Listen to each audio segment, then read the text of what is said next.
অসহায় রাফি বিছানায় শুয়ে ছটপট করছে। বাবার মৃত্যুর পর চিকিৎসার সব দুয়ার বন্ধর পথে। সবার সহযোগিতায় বাঁচতে পারে ফুটফুটে শিশুটি। বয়স মাত্র 10 বছর। এখনও দুনিয়ার কিছুই বোঝে না। যে বয়সে খেলাধুলায় ব্যস্ত থাকার কথা, তখন বিছানায় শুয়ে বাঁচার আগতে জানাচ্ছে সে। অতর্কভাবে বন্ধের পথে রুবায়েত মণ্ডল রাফির কেমোথেরাপি, প্রয়োজন বিশাল অঙ্কের টাকা। সাহায্য সহযোগিতা পেলে হয়তো সুস্থ হয়ে উঠতে পারে রাফি। সেই উপজেলার বাঙালিপুর ইউনিয়নের মশাহাজিপাড়া গ্রামের মৃত আনিস মণ্ডলের একমাত্র ছেলে। বাড়িবাসী স্কুল মাঠে ফুটবল খেলতে গিয়ে পা ভেঙে যায় রাফির। এরপর তাকে সৈয়দপুর শহরের চিকিৎসকের কাছে নেওয়া হয়, তবু কিছুতেই সুস্থ হচ্ছিল না সে। শেষমেশ চিকিৎসক পরামর্শ দেন ঢাকায় নেওয়ার। পরামর্শ অনুযায়ী রাফিকে ঢাকা ডেন্টাল হাসপাতালে ডাক্তার দেখান তার বাবা। সেখানে বিভিন্ন পরীক্ষা নিরীক্ষার পর রাফির ক্যান্সার শনাক্ত হয়। চিকিৎসক জানান রাফির চিকিৎসার জন্য দরকার 20 লক্ষ টাকা। একমাত্র ছেলেকে বাঁচাতে তার বাবা টাকা জোগাড় করতে অতি ব্যস্ত হয়ে পড়েন। চিকিৎসকদের পরামর্শ অনুযায়ী দেওয়া হয় 4টি কেমোথেরাপি। এরপর তাকে উন্নত চিকিৎসার জন্য ভারতের অ্যাপোলো হাসপাতালে নেওয়ার পরামর্শ দেন চিকিৎসকরা। ছেলের উন্নত চিকিৎসার জন্য রাফির বাবা করেন ছেলে ও নিজের পাসপোর্ট। টাকা জোগাড় করার জন্য আত্মীয় স্বজন সহ বিভিন্ন জনের কাছে ছোটাছুটি করলেও কোনোভাবে টাকা জোগাড় করতে পারেননি তিনি। 1 খণ্ড জমি বিক্রি করার জন্য এক বন্ধুর সঙ্গে দেখা করতে যান পার্শ্ববর্তী উপজেলার পার্বতীপুরে। সেখান থেকে ফেরার পথে বাড়ির নিকটস্থ চৌমুহনী বাজার এলাকায় সড়ক দুর্ঘটনায় মারা যান রাফির বাবা আনিস মণ্ডল। থেমে যায় ফুটফুটে শিশু রুবায়েত মণ্ডল রাফির বাঁচার আকুতি। অনিশ্চিত হয়ে পড়ে তার চিকিৎসা। এখন আর কোনোভাবে টাকা জোগাড়ের সাধ্য নেই পরিবারটির। তবে চিকিৎসক বলছেন রাফির পুরো চিকিৎসার অন্তত 20 লক্ষ টাকার মতো খরচ হতে পারে। এখন সমাজের বিত্তবানদের সহযোগিতা না পেলে অকালে ঝরে যাবে রাফির জীবন। আমার নাম রুবায়েত মণ্ডল রাফি। আমি 5ম শ্রেণীতে পড়ি। আমাকে স্কুল যাইতে ইচ্ছা করে, খেলাধুলা করতে ইচ্ছা করে। আমি শুক্রবার খেলাধুলা করতে যেয়ে আমার পা ওইখানে ভেঙে গেছে। ফুটবল খেলতে গিয়ে ওইখানে পা ভেঙে গেছে। তারপর থেকে আর আমি হাঁটাচলা করতে পারি না। আমি তো আয় করে বসলাম, সব তো শেষ করছে। বাচ্চার পাশে বা 7-8 লাখ টাকা দিয়েছি, সবগুলো শেষ করে দিয়েছি। বাচ্চাটা এখন ছেলে তো মারা গেল, এখন কীভাবে সংসার চলিবে, কীভাবে বাচ্চাটাকে বাঁচা যায়। আমরা সুস্থ, আমার ছেলেটা সুস্থই ছিল, 5ম শ্রেণীতে পড়ে।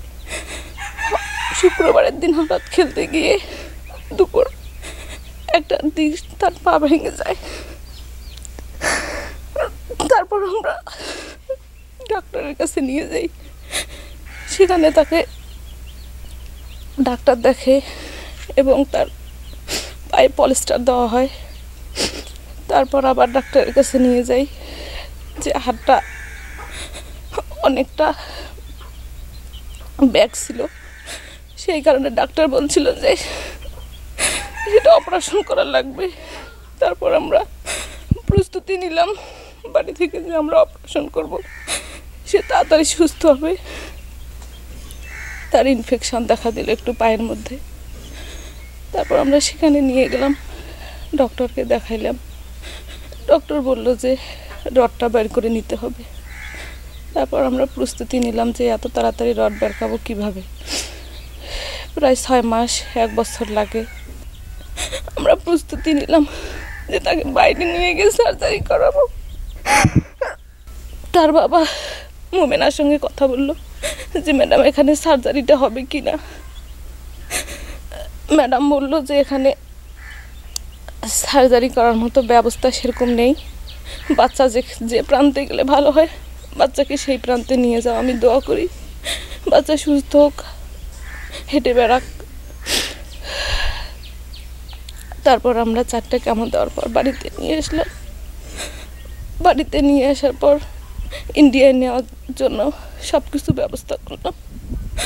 ব্যবস্থা করার পর ওর বাবা পাসপোর্ট করলো, ভিসা পাসপোর্টের আবেদন দিল বাচ্চাটার, তার বাবার, তাকে বাইরে নেওয়ার জন্য। আসার পরে আমাদের কিছু চলে যাবে আমরা কল্পনাই করতে পারিনি।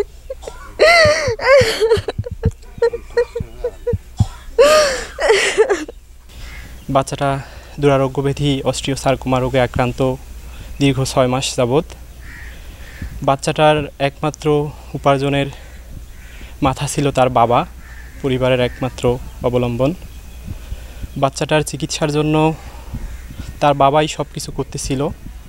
গত 25 তারিখ দিবাগত রাতে রোড অ্যাক্সিডেন্টে হঠাৎ করে তিনি দুনিয়া থেকে চলে যায়। বাচ্চাটার চিকিৎসার জন্য প্রায় 20 লক্ষ টাকার প্রয়োজন। যেহেতু তার মাথার উপর থেকে ছাদ চলে গেছে, আমরা জানি না এই মুহূর্তে কিভাবে তার চিকিৎসাটা চলবে।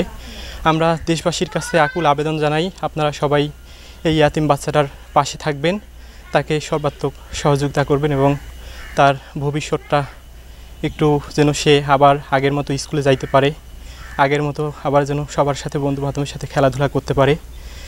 আমার কাছে একটু আবেদন, আমার ভাতিজার ছেলে হয়, আমার নাতি, ওনার কেউ নেই। ছেলে স্কুলের মাঠ গেছে বল খেলাইতে, বাচ্চাটার পা ভাঙে গেছে। অনেক চিকিৎসা করেছে বাবা, তিনি এখন মারা গেছে, এই নাই। এখন ছেলেটার কিভাবে কি করব সেটা একটু আপনারা ব্যবস্থা করে দেন। ও আগে ভালোই ছিল, জীবনযাপন করতো। হঠাৎ একদিন শুক্রবারে মাঠে খেলতে যায়, ওইখানে ওর পা ভেঙে যায়। তারপরে আমরা ওইখান থেকে ডাক্তারের কাছে নিয়ে যাই, তারপরে জানতে পারি যে ওর পায়ে ক্যান্সার হয়েছে। তারপরে ওখান থেকে আমরা ঢাকায় নিয়ে যাই। ঢাকায় যে সিরাজুল সালিম স্যারকে দেখাই, উনি বলেন যে ক্যান্সার আগে নিয়ন্ত্রণ করতে হবে। তারপরে ওখান থেকে আমরা মোমেনা ম্যাডামের কাছে নিয়ে যাই, উনি ক্যান্সার নিয়ন্ত্রণ করে। তারপরে ম্যাডামের সাথে কথা বলা হয়েছে যে ওকে ইন্ডিয়া নিয়ে যাইতে হবে, নিয়ে গেলে আর কি পাটা আগের মতন আবার হয়ে যাবে, আগের মতন জীবনযাপন করতে পারবে। কিন্তু 4টা কেমো শেষ করার পর আমরা বাড়ি গেছি।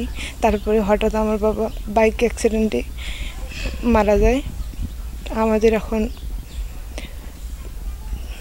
আমাদের চিকিৎসা চালানোর জন্য এখন বর্তমান কিছুই নাই, উনি একমাত্র আমাদের উপার্জনকারী ছিলেন। ভেঙে গেছে ফুটবল খেলার জন্য, সে আমার সাথে স্কুলে গেছিলো, একসঙ্গে পড়ালেখা করছি। কিন্তু সে এখন আর পড়ালেখা করতে পারে না, স্কুলেও যাইতে পারে না, আমাদের সঙ্গে খেলাধুলাও করতে পারে না, কারণ তার পাটা ভেঙে গেছে। ভেঙে যাওয়ার পরে তার পায়ে ক্যান্সার হয়েছে, সে আর এখন আমাদের সাথে খেলাধুলা করতে পারে না। আমরা চাই সে তাড়াতাড়ি সুস্থ হোক।